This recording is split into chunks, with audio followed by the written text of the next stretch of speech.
And let's now hear more from historian Mark Almond. Here, he joins us now live from Oxford. Mr. Almond, welcome. So we've seen a rise in nationalism during these riots in Kiev. Can the moderate opposition do anything to control the more extreme elements once the crisis is over? Well, we'll have to see. I suspect the problem is that the so-called moderate opposition has rather wanted something of this sort. If we think about why the Orange Revolution went wrong in 2004 and 5, it was precisely that the mass protests were peaceful, they led to a rerun of elections, but although Mr. Yanukovych lost, he lost very narrowly and he remained a viable political player with a very large body of support, and won, of course, the elections in 2010. So for the opponents of Yanukovych, the recognition that if you simply force fresh elections, you don't fundamentally change the political system. They want to marginalise and relegate Yanukovych and his party of the regions, his supporters. So you need a non-constitutional revolution. Remember, one of the opposition television stations is now headlined Revolucja, the revolution station. So, for instance, Vitaly Klitschko has spoken with a forked tongue. When he talks in English or German to the media, he talks about the need for peaceful protests, the need for fresh elections. But he then says to his own supporters, Yanukovych is like Ceausescu or Gaddafi. If you say that the president of Ukraine is like Gaddafi, what are you saying? You're saying he's a dictator who should be lynched, as Gaddafi was in 2011. So there is the danger that, in fact, the extreme right that does exist, the extreme nationalist and indeed neo-Nazi elements, are actually, in a sense, serving the political purpose of the apparently moderate leaders when they speak to the Western media. That is to say, they want to overthrow the existing state. They don't trust elections because they fear, even if they win elections, there is a sufficiently big body of support for Yanukovych that his political movement would survive and come back again, as it did after the failures of the Orange Revolution, after the infighting amongst the leaders then. And we're seeing that nationalist parties and movements are a big part of the protest, and they seem to be allied with liberals. Could they share power if the current leadership goes?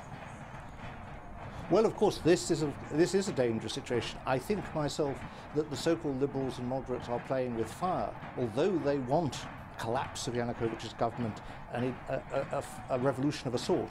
They, of course, then want to glide safely into the presidential office, into the prime minister's office and into the seats of power. But, of course, they will have depended upon the heavy mob, these extreme nationalists from the Western Ukraine who chant anti-Russian slogans, anti-Jewish slogans, and who, of course, have got a taste for violence, and who will see themselves, if they are able to overthrow Yanukovych, as the people who brought about the revolution.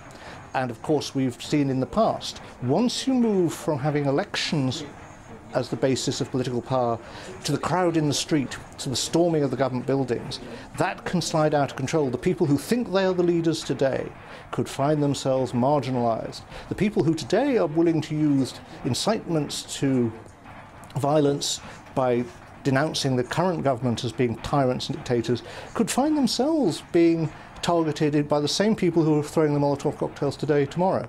So it's a very dangerous and unstable situation, and I think Vitaly Klitschko, Yatsenyuk, Poroshenko, these leaders who the West courts, are playing with fire. But so is the West.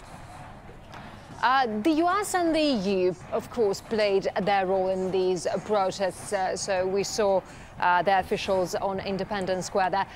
The latest announcement from Washington, we see now that it is revoking visas and that the everyday words of support we hear from Brussels as well. Isn't that fueling the revolution there as well?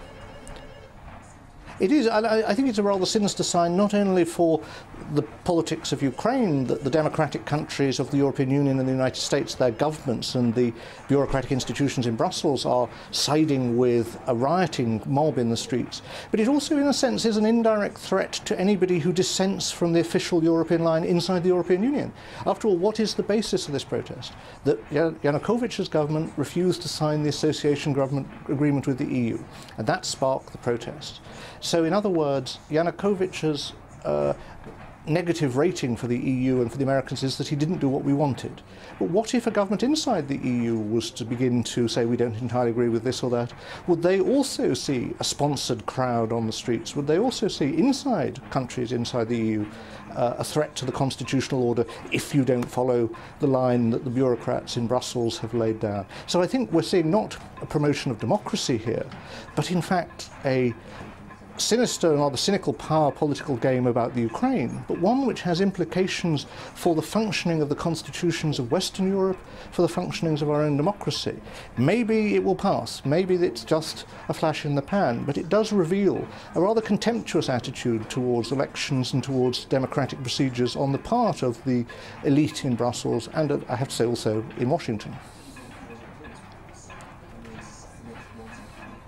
All right, Professor Mark Almond, live from Oxford. Mr. Almond, thank you very much indeed, as always, for sharing your views with us. And